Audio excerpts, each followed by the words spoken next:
It started with a letter, just a plain white envelope slipped into the crack of my grandpa's screen door. He found it one morning while watering the geraniums on his porch.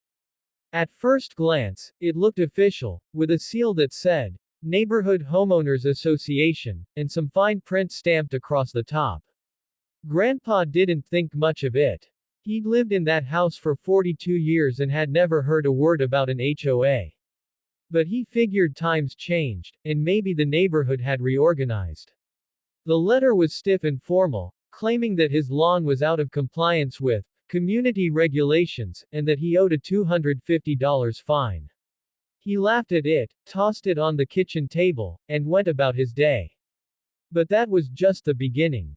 A week later, two men showed up at his door. They wore matching blue polo shirts with embroidered patches that read, Property Compliance Officer. One was tall and broad with mirrored sunglasses that never left his face. The other was wiry, nervous, and constantly tapping on a clipboard. They said they were there to inspect his backyard for further violations. Grandpa, being the polite and stubborn old man he was, told them to get off his property. He said if they wanted to come in, they needed a warrant or something signed by a real city official. That's when things turned. The tall one stepped forward, too close. Grandpa tried to shut the door on them, but the guy wedged his boot into the frame. The wiry one started filming on his phone, muttering about noncompliance and civil fines escalating. Grandpa's voice rose. He wasn't afraid, but he was angry. He tried to push the door shut again, but the tall guy grabbed his arm, twisted it behind his back, and shoved him onto the porch.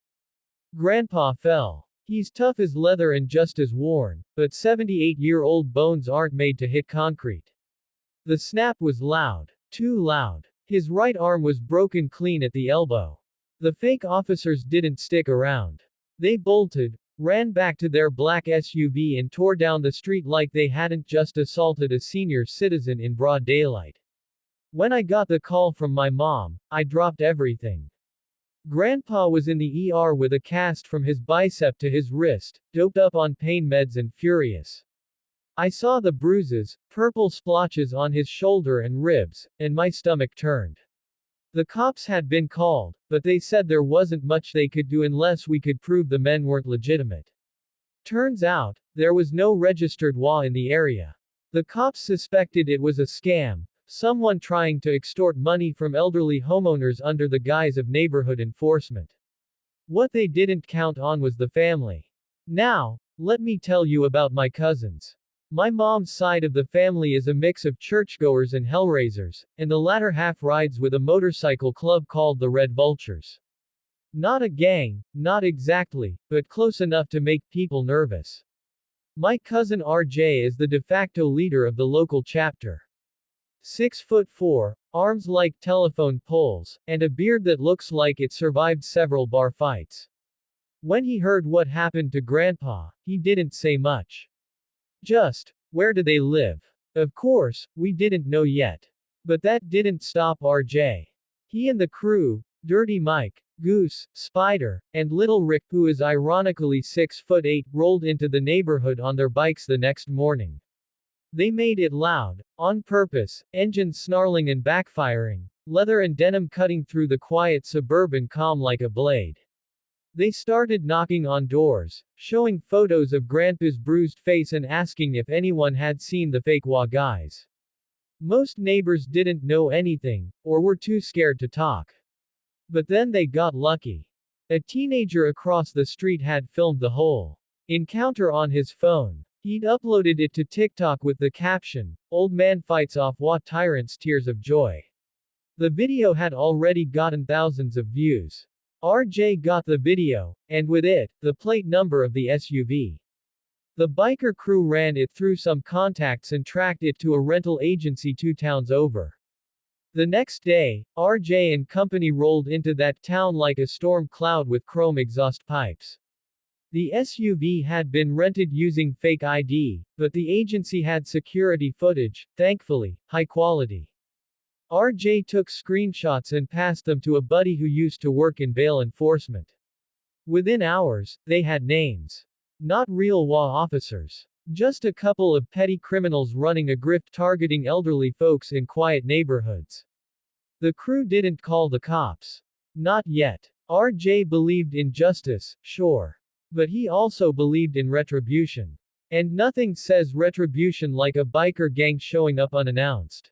The scammers were holed up in a dingy apartment above a pawn shop downtown. RJ and the Red Vultures didn't make a scene, not right away. They waited. They watched. When the tall guy stepped outside to smoke, they surrounded him.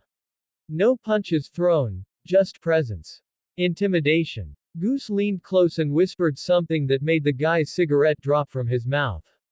When they knocked on the apartment door upstairs, the wiry guy answered and nearly fainted. RJ explained things calmly. Told them exactly what they did, who they did it to, and why that was the last mistake they'd ever make. The scammers offered money, said they'd pay, that it was all a misunderstanding.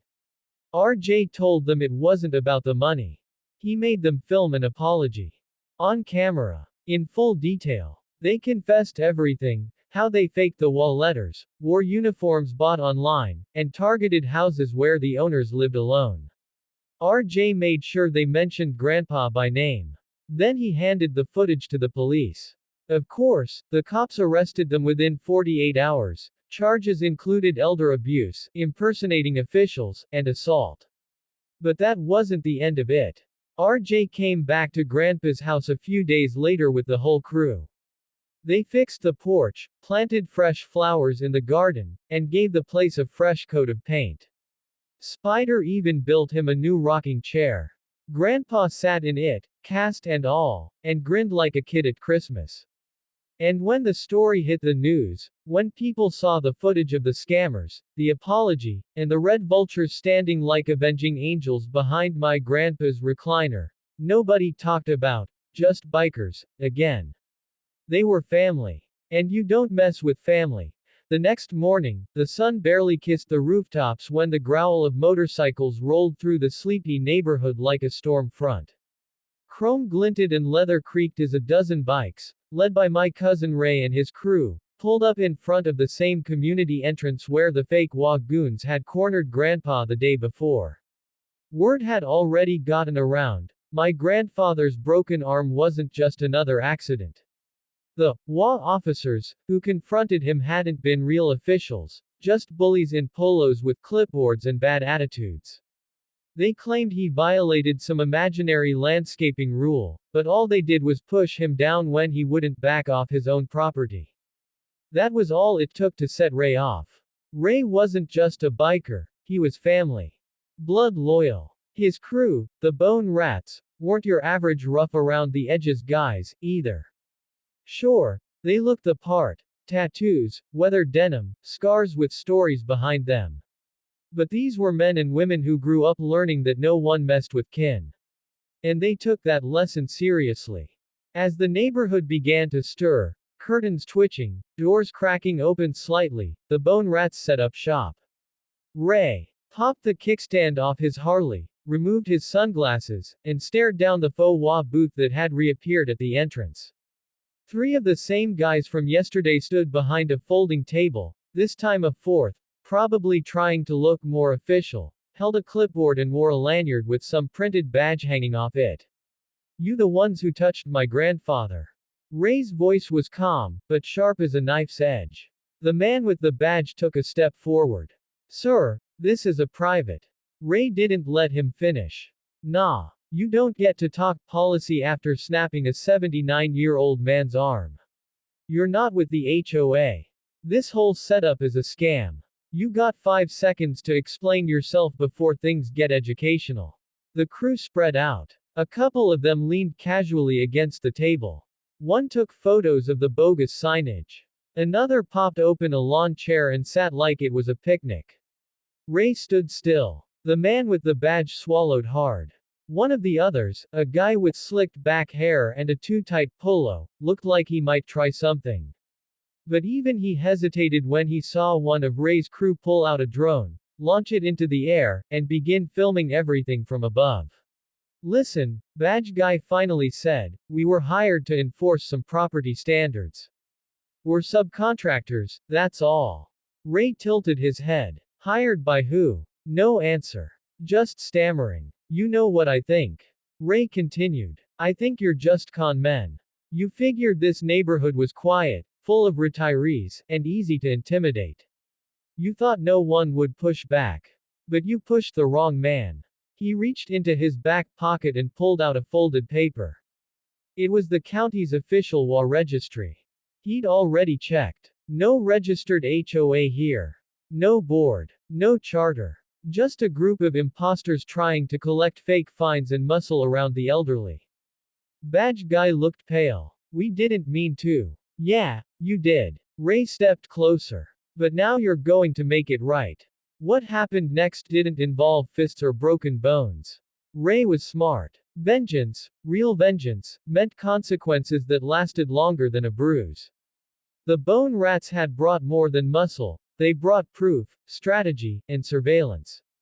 By noon, every homeowner had received a flyer, designed by Ray's cousin Marcy, who did graphics for a local motorcycle magazine, detailing how to report scams like this to the county fraud hotline. QR codes linked to video footage from the drone, plus an interview with Grandpa telling his side of the story. The police showed up, drawn by a flurry of 911 calls from both the fake officers and confused neighbors. But by then, the bone rats had laid everything out. Evidence. Witnesses. The phony HOA crew was detained while officers combed through the paperwork. It wasn't just about Grandpa's arm anymore, it was fraud, impersonation, and trespassing. As the men were led into squad cars, one of them spit on the ground near Ray's boots. You think this'll stop us? Ray leaned in close and whispered something. No one else heard it, but whatever he said drained the color from the guy's face. Once the scene calmed down, Ray and his crew didn't just pack up and leave.